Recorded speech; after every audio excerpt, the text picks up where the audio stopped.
स्वागत है आपका अपने YouTube channel learn with Aarti ma'am में। संज्ञा और सर्वनाम का हमने रिवीजन कर लिया था। आज हम करेंगे विशेषण, प्रविशेषण और क्रिया का रिवीजन।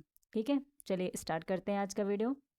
विशेषण, जो संज्ञा या सर्वनाम की विशेषता बताएं उसे विशेषण कहते हैं। ठीक है, जो सर्वनाम संज्ञा की विशेषता बताते हैं उसे विशेषण कहते हैं। जिसकी विशेषता बताई जाए, ठीक है, जिसकी विशेषता बताई जाए वह विशेष्य कहलाता है। विशेषण के भेद कितने हैं? 4 भेद होते हैं। पहला कौन सा है? सार्वनामिक या सांकेतिक भी बोलते हैं इसको, सांकेतिक विशेषण। जो सर्वनाम शब्द विशेषण के रूप में प्रयोग किए जाते हैं उन्हें सार्वनामिक विशेषण कहते हैं। ठीक है, जो सर्वनाम शब्द विशेषण के रूप में प्रयोग किए जाते हैं उन्हें सार्वनामिक कहते हैं। इसमें कौन कौन से आपके आते हैं? एक मौलिक हो गया, दूसरा यौगिक हो गया। मौलिक में कौन से? सभी सर्वनाम आ जाते हैं, यह वह सभी आ जाते हैं। यौगिक में ऐसा या कैसा, जैसे ऐसा आदमी, ठीक है, कैसा घर, ये इसके एग्जाम्पल्स हो गए। और इसका दूसरा जो विशेषण के भेद है वो है गुणवाचक विशेषण। जिस शब्द से संज्ञा का गुण, दशा, स्वभाव आदि लक्षित होते हैं उसे गुणवाचक विशेषण कहते हैं। विशेषणों में इनकी संख्या सबसे अधिक होती है। ठीक है, अगर पूछा जाता है कि किसकी संख्या सबसे अधिक होती है तो इनकी संख्या, गुणवाचक विशेषण की संख्या सबसे अधिक होती है। इसमें जैसे काल हो गया, स्थान, आकारवाचक, रंग, दशा, गुण।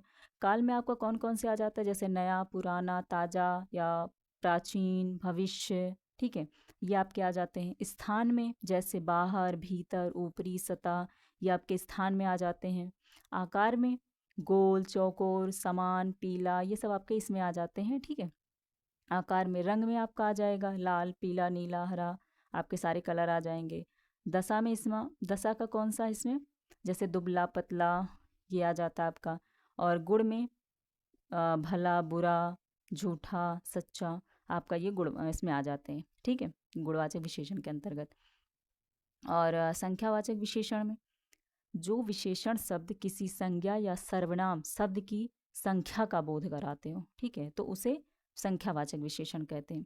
ये भी 2 प्रकार के हैं, एक निश्चित संख्यावाचक होगा, दूसरा अनिश्चित संख्यावाचक होगा। निश्चित में आपका एकदम फिक्स रहेगा कि यही चीज़ें हैं, दी गई हैं, इतने किलो है, ठीक है, संख्यावाचक में रहेगा। अनिश्चित में क्या हो जाएगा कि कुछ या कई आ जाएंगे आपके। और दूसरा इसका परिमाण में आ जाता है। किसी वस्तु की नाप या तौल का जो बोध कराते हैं उसे परिमाणवाचक कहते हैं। निश्चित में जैसे 4 गज हो गया, 10 हाथ हो गया, एकदम फिक्स है, ठीक है, निश्चित है, कितना ही है।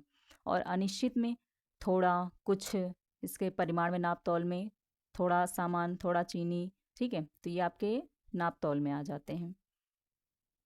विशेषण की अवस्था कितनी होती हैं? 3 अवस्थाएं होती हैं विशेषण की। एक मूलावस्था, उत्तरावस्था, उत्तमावस्था। 3 विशेष इसकी अवस्था है विशेषण की। ठीक है, और रूप रचना की दृष्टि से विशेषण विकारी और अविकारी दोनों होते हैं। रूप रचना की दृष्टि से विशेषण विकारी और अविकारी दोनों होते हैं, याद रखिएगा। ठीक है, विकारी और अविकारी दोनों होते हैं। बात करते हैं हम प्राविशेषण की।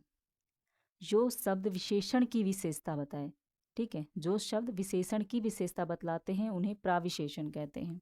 जो संज्ञा सर्वनाम की विशेषता बताते हैं उन्हें विशेषण कहते हैं, और जो विशेषण की विशेषता बताए उन्हें प्राविशेषण कहते हैं। जैसे राधा अत्यंत सुंदर है, तो यहाँ पे आपका सुंदर जो है विशेषण हो गया, अत्यंत लगा दिया गया तो ये आपका प्राविशेषण हो गया। ठीक है, अत्यंत सुंदर है। और अब हम बात करते हैं क्रिया की। जिस शब्द से किसी काम या का करना या होना समझा जाए उसे क्रिया कहते हैं। क्रिया क्या होता है? ये विकारी शब्द होते हैं।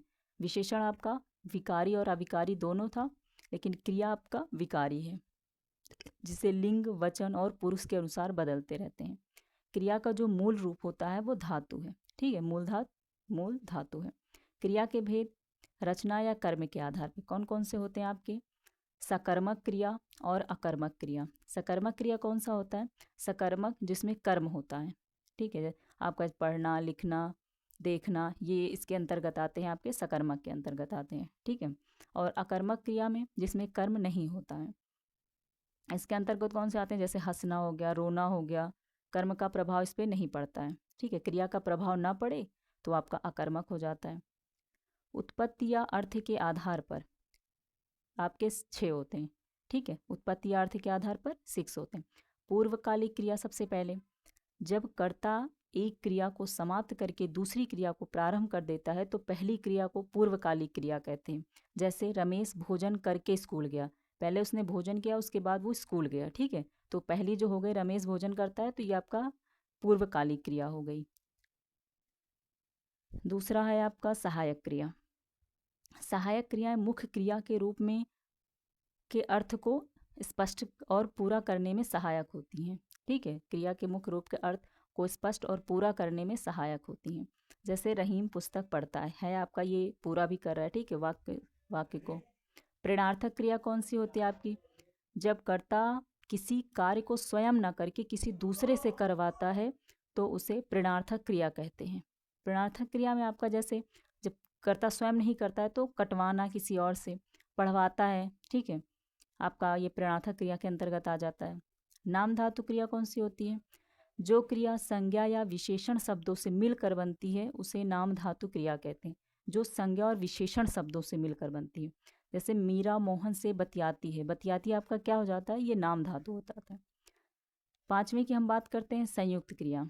जो क्रिया दो या दो से अधिक धातुओं के मेल से बनती है उसे संयुक्त क्रिया कहते हैं, ठीक है।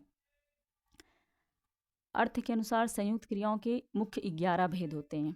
संयुक्त क्रिया कितने होते हैं? 11 भेद होते हैं। और हम 6 की बात करते हैं, क्रियार्थक क्रिया।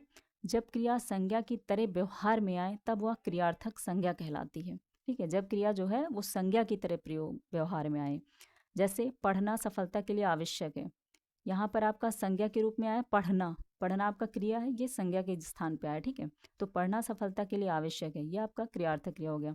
तो गाइज ये था आपका विशेषण, प्राविशेषण और क्रिया का बिल्कुल शॉर्ट्स में एकदम रिवीजन आपका हो गया।